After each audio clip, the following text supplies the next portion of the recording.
And welcome, guys, to another Hoops Lounge NBA Draft preview. This is for the 2015 NBA Draft. We're talking about right now who is the real contender for that number one pick. Joined by Justin Rowan here from Hoops Lounge and many other places where he gets his words printed. And my name is Phil Boileau, aka Sporting Phil. Justin, number one pick. We've seen the Michael Olakandis of the world. We don't want that to happen again. You're the Minnesota Timberwolves. Let's just say, for argument's sake, you're keeping the pick, no questions asked. First of all, in a bubble, who is the number one pick, even without fit? In a bubble, without considering fit or anything like that, I'm absolutely going Karl-Anthony Towns. I just love that he's a two-way player.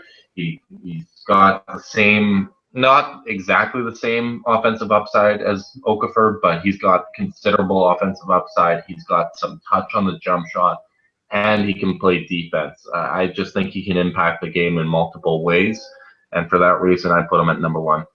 Absolutely. And you know what?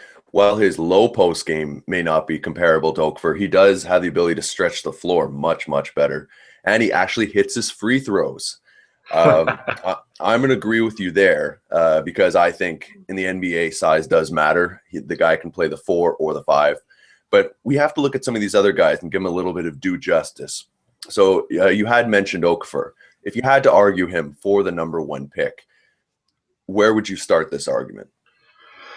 Well, first of all, his footwork, his efficiency at the basket is just absolutely incredible. Even when you factor in his poor free throw shooting, the points per possession he gets in those post-up situations is astronomical. He's finished 78% of his shots at the rim.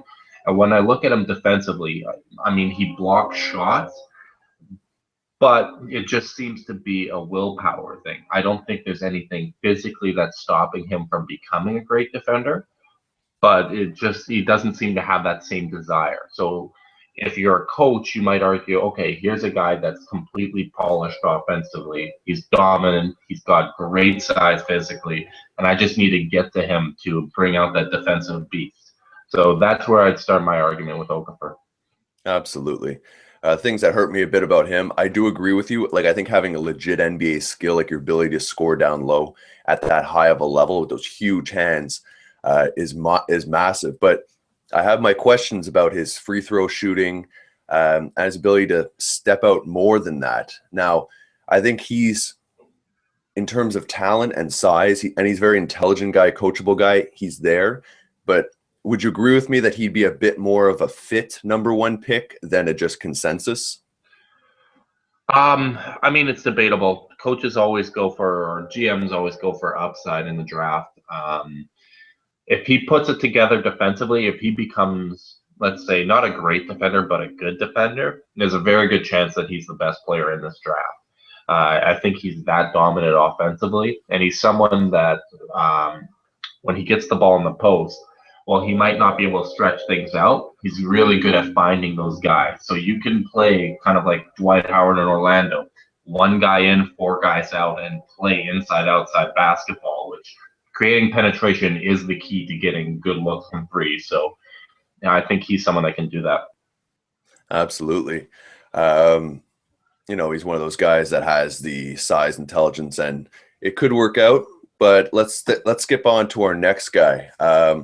We have a few guys who are listed depending on your ranking. Let's go with the guy who played last year in China, Emmanuel Mudiay, 6'5" point guard, very dominant ball handler, but doesn't have much of a shot. People have fallen in love with the Russell Westbrook kind of world, although we went through this with the whole love affair of who's going to be the next Derrick Rose. Well, we've seen a few workouts. He's in great shape. He's got good size. Is Mudiay a legit contender for the number one, or is a big going to take this, as it does in a lot of drafts? I don't think Mudiay is in the conversation for number one, both from what I've heard and my evaluations of him. I think he is going to be a very good player. He is very athletic. Like you said, he's got a great body. But I think D'Angelo Russell, if you're taking a point guard, D'Angelo Russell is absolutely that guy. We've heard rumors in Minnesota that they consider Russell to be the best player in this draft, and they're willing to move Ricky Rubio in order to justify taking Russell. Obviously, there might not be the best market for Rubio, so they might just end up going with a center. But I just can't see Mudiay going that high in the draft. Okay, so well, you brought the next guy there, Mr. Russell there, D'Angelo Russell. So very contrasting styles in the way these two play, Mudiay and Russell. You have Russell, who's a bit more, I'd say a bit more of a playmaker with his outstanding passing. Not quite as fast end to end, not quite as athletic, although his athletic testing came back really good. Much better shooter. So is it fair to say, if you're kind of dreaming high, that the NBA is moving from the Westbrooks to the Steph Currys in this kind of analysis? I think that's one way to put it. I think the NBA is looking to get talent on teams. You try to get as much talent as possible, and you build around that. There's not just one style to win. A lot of teams are successful when they zig when other teams zag. When it comes to D'Angelo Russell, stop me if you disagree, but what I see is almost like a Brandon Roy with a little bit more point guard IQ. Brandon Roy initiated a lot of the offense in Portland. He was sneaky athletic, but he didn't blow you away with his athleticism. I think that's the type of player Russell is at 6'5", great length, physical player. I think he can be in that Brandon Roy mold, but a player that is 100% capable of running an offense. I think that makes a lot of sense. I think his, top end speed, like we said with Mudiay, perhaps isn't there, but his ball handling is there, his quickness, and he's got one of the best shots in the game. He's one of those guys that I feel that because he brings so many NBA-ready skills, people have given comparisons to James Harden, Steph Curry. These are some big names who are, MVP candidates this year. So perhaps they see as he can come in right away and have an NBA role, whereas Mudiay may need a bit of time to progress in terms of that jump shot, because we've seen guys who are great ball handlers with great size, but before you progress, like as an example, Tyreke Evans, 6'6", great ball handler, gets to the rim as much as he wants. Maybe they're a bit different in certain respects, but perhaps Tyreke didn't make that next step because he didn't get that constant jump shot. Do you think this is the main worry, that will keep Mudiay out of that main conversation with the other top guys? Yeah, I think that is what's going to keep him out of the conversation with a number one pick. Other years he would be in consideration for it.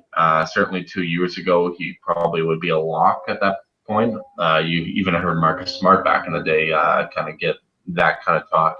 But when you got Karl-Anthony Towns, who's as polished as it gets, Jahlil Okafor, that's a monster offensively in the post, and then a really, really polished point guard in D'Angelo Russell, I just don't think that there is that space for Mudiay in consideration for the number one pick.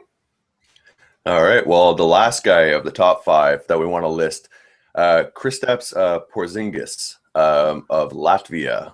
Not a name that rolls off the lips of myself or anyone who's been watching a lot of NCAA ball, because he's been playing overseas like Mr. Mudiay. But a lot of scouts have come out, including Chad Ford of ESPN, to say he might be the number 2 prospect in this whole draft. Do you think he's one of those guys his game worked well overseas and is going to suffer here? Or do you think his ability to step back, shoot, use his athleticism, his length, his size, do you think he can get it done?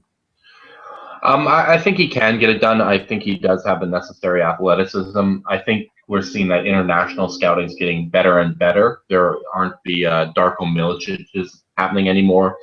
We certainly saw this with Nikola Mirotic, who people wondered, could he transition? Does he have the athleticism?